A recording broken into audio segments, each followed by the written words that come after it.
Seigneur.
Kira marasuto shore,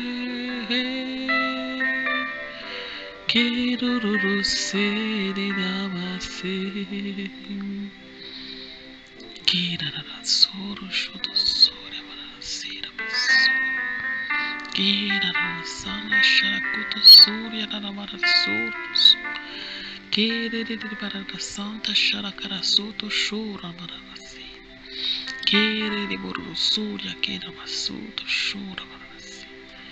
Éternel Dieu de grâce et de bonté, Père de mon Seigneur Jésus-Christ, la grâce te soit rendue, l'amour. Je te dis merci pour tout ce que tu fais, Seigneur, pour qui tu es, Seigneur. Merci pour ce souffle de vie, ô Dieu, que tu nous donnes. Merci pour ce souffle de vie, ô Dieu, que tu renouvelles. Ô Seigneur, tes bontés sont grandes. Seigneur, tu nous fais grandir de jour en jour. Tu nous enseignes de jour en jour, ô Seigneur. Quand nous écoutons ta voix, Seigneur, nous sommes rassurés, nous sommes bénis, nous sommes émis, ô Dieu. Merci pour cette grâce que tu nous donnes. Merci pour les merveilles que tu nous donnes de contempler. Merci pour la joie que tu as mis dans nos cœurs. Seigneur, nous voulons te dire merci pour tout ce que tu nous donnes. Le pain quotidien. Une famille, Seigneur. De l'amour autour de nous. Oh Seigneur, je te dis merci du fond du cœur. Merci parce que Seigneur, à travers la douleur, tu nous montres que tu es présent, Seigneur. Merci parce que au travers des difficultés, oh Seigneur, tu nous montres que tu règnes, que tu es le Tout-Puissant. À toi revient le dernier mot. Tu as le dernier mot, ô Seigneur. Seigneur, tu ne dors pas, tu veilles sur nous. Tu nous contemples. Tu contemples tes enfants, ô Seigneur.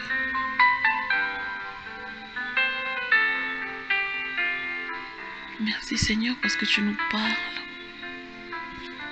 Quand nous sommes dans la douleur, quand nous sommes dans l'étonnement, quand nous sommes dans la peine, Seigneur, tu nous parles, oh Dieu. Tu nous montres que tu es avec nous, que tu nous soutiens. Seigneur, nous te disons merci. Nous te disons merci, Seigneur. Comment te remercier, oh Dieu, sinon par notre louange, notre adoration, Seigneur, par des témoignages, Seigneur. Parler de ce que tu as fait dans nos vies. Parler de comment tu agis dans nos vies, oh Seigneur. En nous efforçant, Seigneur, de toujours nous rappeler tout ce que tu as fait dans notre vie depuis que nous sommes à toi. De nous rappeler de ces moments, Seigneur, quand nous sommes dans de profondes douleurs, quand nous sommes dans de profondes détresses, Seigneur, parce que nous souvenir de ce que tu as fait pour nous. Nous souvenir, Seigneur, où tu es allé nous chercher, Seigneur, nous donne la force. Nous rappelle ta puissance, nous rappelle ton amour, nous rappelle ta fidélité. Parce que ce que tu promets, tu l'accomplis. Quel que soit le temps, tu l'accomplis. Tu l'accompliras certainement. Tu es un Dieu de fidélité. Ta fidélité, Seigneur, est éternelle. Éternelle. Elle dure à toujours. Ô Seigneur, béni sois-tu. Nous voulons te célébrer. Nous voulons te magnifier, mon Père, mon Roi. Ô Dieu de grâce, Dieu de paix, Dieu de miséricorde. Oh, ta miséricorde, Seigneur, est incomparable. Tu nous pardonnes, Seigneur, nos péchés. Tu nous pardonnes une fois de plus. Tu nous renouvelles ton pardon. Parce que, Seigneur, toi seul vois nos cœurs. Toi seul vois nos cœurs, Seigneur. Et c'est toi qui sais, Seigneur. Parmi plusieurs, tu pardonnes à certains et pas à d'autres. Parce que toi seul vois les cœurs, quel que soit ce que nous faisons devant les hommes. Tu sais, Seigneur, si ce que nous faisons, c'est pour plaire aux hommes ou pour te plaire. Tu vois la profondeur de nos cœurs, que nous le voulions ou non. Tu vois, Seigneur, et tu connais, Seigneur, ceux qui te présentent le fond de leur cœur. C'est pour ça que nous venons à toi, Seigneur. Nous voulons te dire merci. Merci, Seigneur. Merci pour les personnes que tu mets autour de nous, Seigneur. Merci pour les grâces que tu accordes dans nos familles. Nous voulons te dire merci. Pour la santé que tu accordes à nos familles, nous te disons merci. De nous permettre d'avoir toujours nos proches autour de nous, Seigneur, nous te disons merci. Grand es-tu, magnifique es-tu, glorieux es-tu, Seigneur, Dieu de l'univers, Dieu de majesté, Dieu d'éternité. Oh, Seigneur, quel mot, Seigneur, pour te décrire, quel mot pour te décrire. Oh, Seigneur Dieu.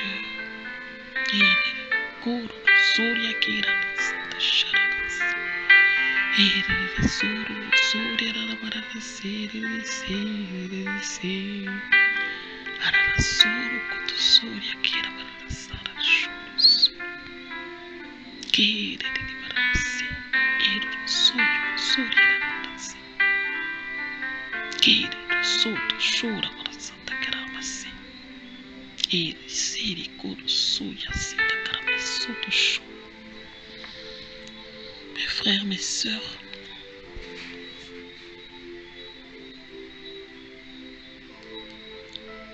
je vous salue dans le nom de Jésus. J'espère que vous avez passé une nuit paisible. Peut-être que vous suivez ce message un peu plus tard dans la journée, mais j'espère que vous avez eu une nuit de repos. Et comment vous suivez ce message? Vous êtes dans la paix du Seigneur. Si vous n'avez pas la paix, je prie le Seigneur que la paix vous inonde en cet instant. La paix du Seigneur qui surpasse toute autre chose. Il n'y a aucune paix autre que le Seigneur qui pourrait vous procurer une confiance. La paix du Seigneur surpasse, elle dépasse toute autre chose.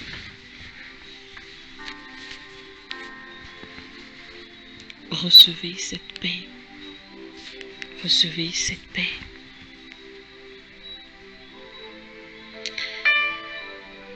J'aimerais qu'on parle aujourd'hui de quelque chose de particulier. J'aimerais qu'on parle aujourd'hui de la grâce. J'aimerais qu'on parle de la grâce d'avoir une communauté. Les réunions de communauté. De nos jours, on parle d'une communauté chrétienne, une église, des frères et des sœurs avec qui on prie. Alors, je voudrais qu'on lise dans 1 Corinthiens, au chapitre 14, à partir du verset 26. Première épître des Corinthiens, chapitre 14, à partir du verset 26. Je voudrais lire dans la version Parole de vie 2017. Et j'aimerais avant vous exhorter, pour ceux qui ne connaissent pas, vous savez, c'est vrai que j'ai une Bible. J'ai une Bible que j'ai depuis très longtemps, qui est la Bible Louis II, qui m'avait été offerte par moi-même, quand il y a plusieurs années, parce que l'ancienne était gâtée, je me suis offerte. Et avec la venue des réseaux sociaux, j'ai téléchargé une Bible sans publicité qui est YouVersion et qui a plusieurs versions de la Bible. Et j'ai découvert la version de Parole de vie 2017 qui m'a souvent permis de comprendre l'essence de plusieurs versets. Donc si tu es là et que tu n'as pas le moyen de te procurer une Bible, tu ne sais pas où avoir une Bible, ou tu as une Bible que tu lis et tu n'arrives pas à retenir. Et surtout pour moi, je me déplace souvent et j'aimerais des fois où quand je suis inspirée par un message, pouvoir ouvrir mon téléphone, parce que le téléphone est ce que j'ai partout sur moi. Et je voudrais avoir l'essence de la parole à chaque fois sur moi. Et donc après avoir cherché plusieurs versions, j'ai trouvé cette version qui non seulement a plusieurs versions de la Bible, mais a également plein d'enseignements, plein de parcours qui édifient. Donc c'est là-dessus que je lis. Et donc j'ai la version Parole de vie 2017. Nous allons commencer à lire à partir du verset 26. Et donc il est dit: alors frères et sœurs chrétiens, qu'est-ce qu'il faut faire quand vous êtes réunis chacun pour chanter et enseigner, faire connaître une chose cachée, ou bien traduire ce qu'on vient de dire? Excusez-moi, je vais recommencer. Alors frères et sœurs chrétiens, qu'est-ce qu'il faut faire quand vous êtes réunis?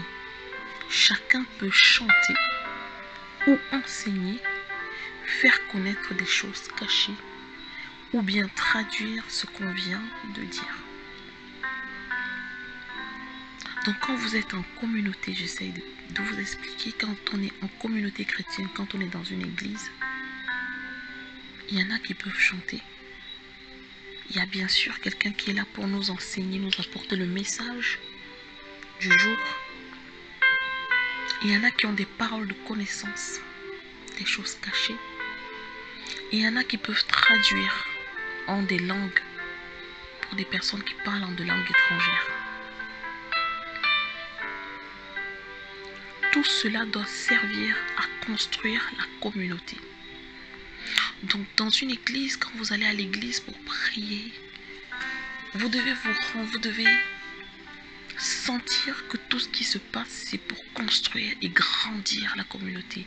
Alors, c'est pas grandir en nombre, en quoi que ce soit, mais c'est pour que chacun puisse se rendre compte qu'il grandit spirituellement, qu'il apprend tous les jours et qu'il reçoit tous les jours. On apprend à prier, on apprend à savoir ce que le Seigneur veut nous dire. On apprend à aider. Il y a beaucoup de choses qu'on apprend dans la vie chrétienne. Et on doit sentir que notre communauté chrétienne grandit dans ce sens. Au verset 27, il est dit, si les gens veulent parler dans des langues inconnues, 2 personnes peuvent le faire, 3 au plus, mais l'une après l'autre, et il faut traduire. Alors l'essence de ce verset, c'est quoi? Quand on parle de langues inconnues, on prend un exemple. Vous êtes dans une communauté où tout le monde parle français et qu'il y a quelqu'un qui vient parler en portugais et que personne ne comprend. Ou alors qu'il y a une chanson qui est chantée dans une langue en allemand et que personne ne comprend. Il faudrait qu'il y ait quelqu'un pour traduire. Parce que je ne peux pas invoquer le nom du Seigneur dans une autre langue et vous ne comprenez pas. Vous n'allez pas sentir, vous n'allez pas communier avec cette personne. Si je me mets à dire merci Seigneur et que vous n'entendez pas ce que je dis, vous n'allez pas dire Amen.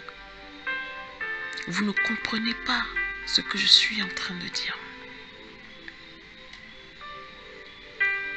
S'il n'y a personne pour traduire, je suis au verset 28. S'il n'y a personne pour traduire, ils doivent se taire. Il y a une virgule. Et c'est là le plus important qui continue. C'est écrit, chacun parlera seulement à lui-même et à Dieu. Chacun parlera à lui-même et à Dieu. La version 8 secondes dit, s'il n'y a pas d'interprète, qu'on se taise dans l'église et qu'on parle à soi-même et à Dieu. Et donc, vous vous rendez compte que c'est là où, souvent dans des communautés, vous arrivez et vous vous rendez compte que les gens sont en train de prier en langue étrangère. Et vous partez, vous dites que c'est pas normal. Il y a des hommes de Dieu qui disent que c'est du grand n'importe quoi de prier en langue. On dit bien prier en langue. Si je me mets à vous enseigner en langue, d'accord, ce n'est pas normal. Mais je prie en langue, je me parle à moi-même et je parle à Dieu. Quand on prie en langue, on parle à Dieu et on parle à soi-même. Parler à soi-même, c'est faire taire le côté intellectuel et laisser la place à l'esprit. Moi, personnellement, je vais vous dire, quand je parle en langue, quand je parle en langue, ce n'est pas pour vous parler. À toi qui m'écoute, c'est pas à toi. Je parle parce que je veux faire taire mon intellect pour que le Seigneur me parle. Je parle directement à Dieu parce que le Seigneur connaît mon cœur. Et quand je parle au Seigneur en langue, le Seigneur me parle en retour. Le Seigneur me donne parfois une parole pour moi, parfois une parole pour l'assemblée, parfois une parole pour quelqu'un, parfois une vision. Mon frère, ma soeur, parler en langue te met en connexion avec le Seigneur Tout-Puissant. Ton intellectuel se pose, s'arrête. quand tu ouvres la bouche, ce sont des syllabes que tu n'imaginais pas que tu allais dire. Ce n'est pas réfléchi. Tu parles au Seigneur.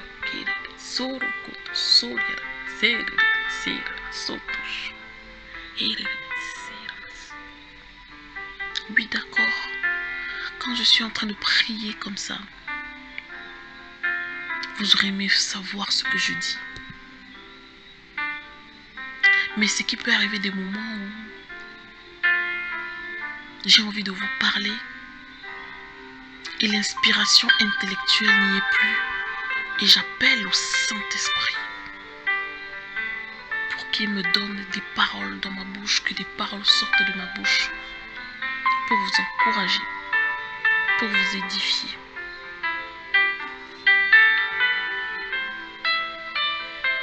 Telle est la conception que j'ai du parler en langue. Vous savez, moi aussi, il y a des moments où j'ai souvent été, je me suis posé des questions. Je me suis dit, mais Seigneur, est-ce toi? Comment ça se fait qu'on puisse parler en langue? Et avant que je ne puisse avoir la réponse, un jour, j'étais à l'église et je me suis mise à parler en langue. J'étais surprise. C'était des syllabes qui sortaient. Et je sentais des frissons, je me sentais émerveillée, je sentais la présence du Saint-Esprit et des larmes qui coulaient sur mes joues. J'ai dit merci Seigneur.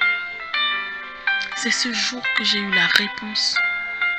Et honnêtement, je vais vous dire du plus profond de mon cœur, jusqu'à ce que je lise ces versets.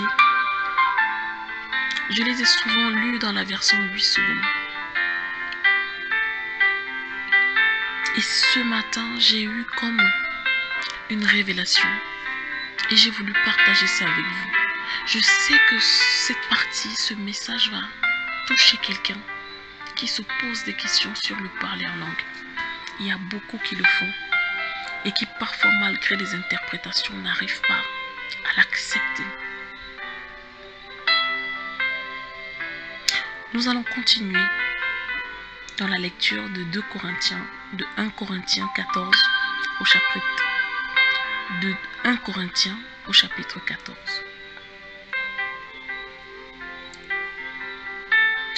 Au verset 29, il est dit: 2 ou 3 peuvent parler au nom de Dieu.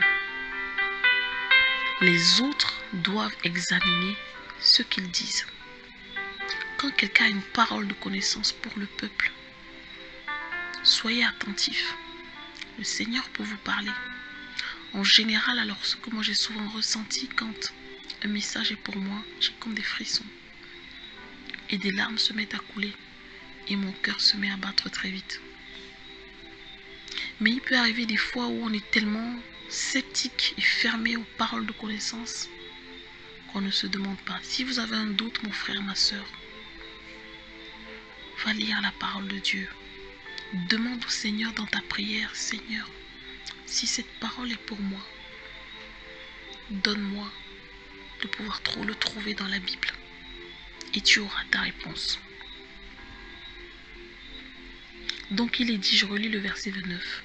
2 ou 3 peuvent parler au nom de Dieu. Les autres doivent examiner ce qu'ils disent. Mais si Dieu donne un message à quelqu'un d'autre, celui qui est en train de parler doit se taire. Vous savez comment moi je comprends ce message? Eh bien, je le comprends dans le sens où il peut y avoir quelqu'un, le conducteur de louange est dans la louange. Il loue le Seigneur. Et pendant la louange et l'adoration, il y a quelqu'un qui reçoit un message.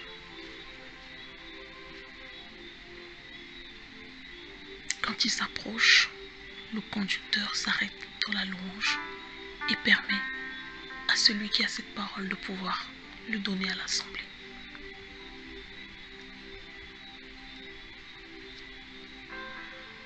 Parce que la parole de Dieu, quand le Seigneur parle, il ne programme pas. Tu ne te lèves pas et tu te dis, le Seigneur va me parler aujourd'hui à 10h30. quand je serai dans la louange et quand il y aura le culte, non. Le Seigneur parle quand il veut, où il veut. Prêtons l'oreille. Quand c'est pour quelqu'un, tâchons de la transmettre fidèlement, tel que le Seigneur nous l'a révélé. C'est très important. Au verset 31, il est dit, « Oui, vous pouvez tous parler au nom de Dieu, mais l'un après l'autre. » L'un après l'autre. Et vraiment, quand je lis ce... il est dit ensuite alors, tous recevront l'enseignement et seront encouragés. Quand je lis ce verset, je pense à quelque chose, à la prière et à la prédication. Il y a parfois des personnes qui n'aiment pas beaucoup qu'on prie tous ensemble, que tout le monde élève la voix et se mette à prier. Mon frère, ma soeur, tout le monde élève sa voix pour s'adresser à Dieu. Je vous prends un exemple. Si vous êtes au lycée, j'en sais rien, vous êtes un élève, quand vous étiez élève, s'il y a 2 professeurs qui se mettent à vous enseigner les 2 à la fois, vous n'allez rien comprendre. Quand vous êtes à l'église, s'il y a 2 prédicateurs qui vous enseignent à la fois, vous n'allez rien comprendre. Ou alors, pendant que le prédicateur est en train de parler au-dessus, il y a quelqu'un qui vous parle à côté. Vous n'allez rien comprendre. Mais par contre, quand vous élevez la prière au Seigneur, d'accord, vous n'entendez pas ce que les autres sont en train de dire au Seigneur, peut-être. Mais tout le monde est en train d'élever à Dieu une prière qui va dans le même sens. Quand celui qui dirige la prière vous dit, nous allons élever nos voix pour remercier le Seigneur pour cette journée.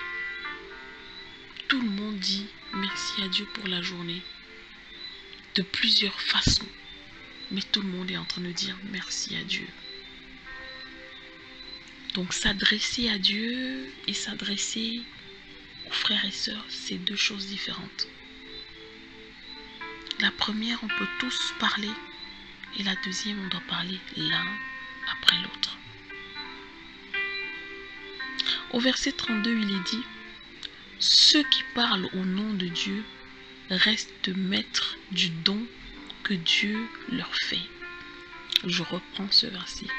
« Ceux qui parlent au nom de Dieu restent maîtres du don que Dieu leur a fait. » Mon frère, ma soeur, si le Seigneur t'a donné d'avoir des paroles de connaissance, tu ne dois pas les garder pour toi.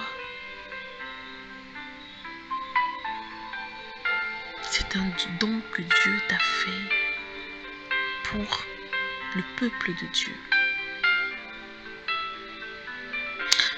Il est dit ensuite, en effet, Dieu n'est pas pour le désordre, mais pour la paix.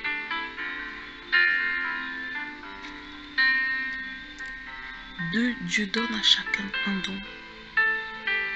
Et quand Dieu veut parler à son peuple, c'est une personne à la fois pour que le peuple puisse entendre.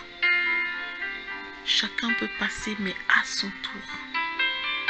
C'est pas tout le monde à la fois.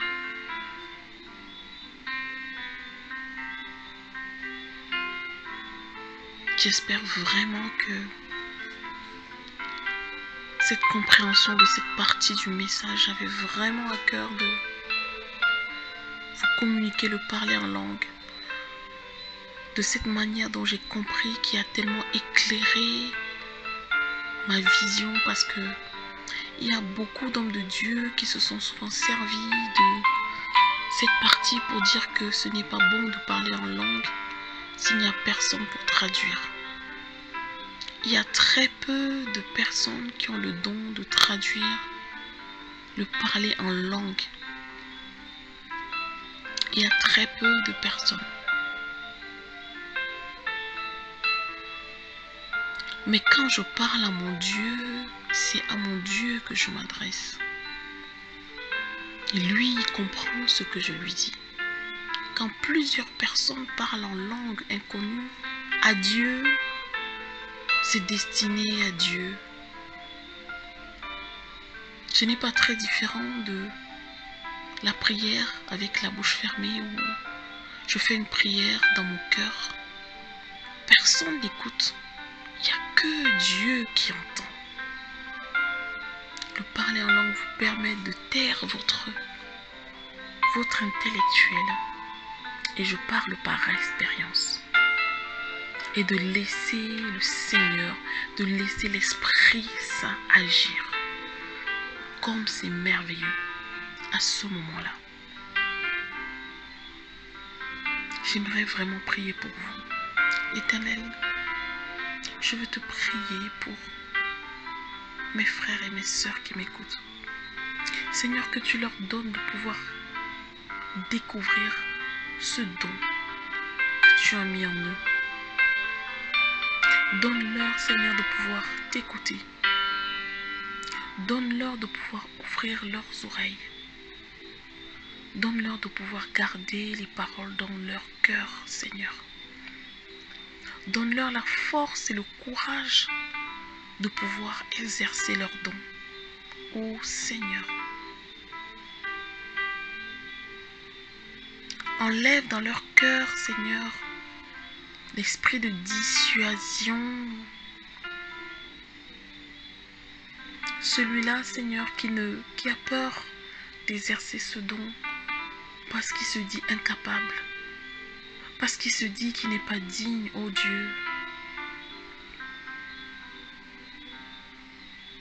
Seigneur, tu donnes à beaucoup des visions.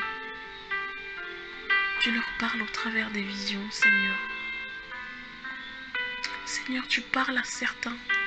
Tu leur as donné le don de pouvoir interpréter les rêves, les visions, de pouvoir décrypter, ô Seigneur.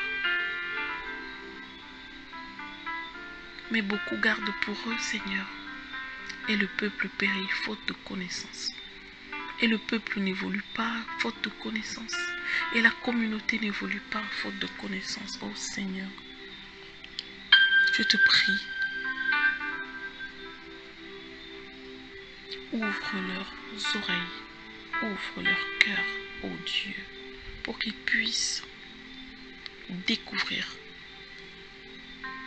ce don, réaliser qu'ils l'ont, réaliser qu'ils sont des appelés, réaliser qu'ils sont des élus. Ô Dieu, ils sont nombreux qui ne l'ont pas encore réalisé. Je te prie, Seigneur, je te supplie.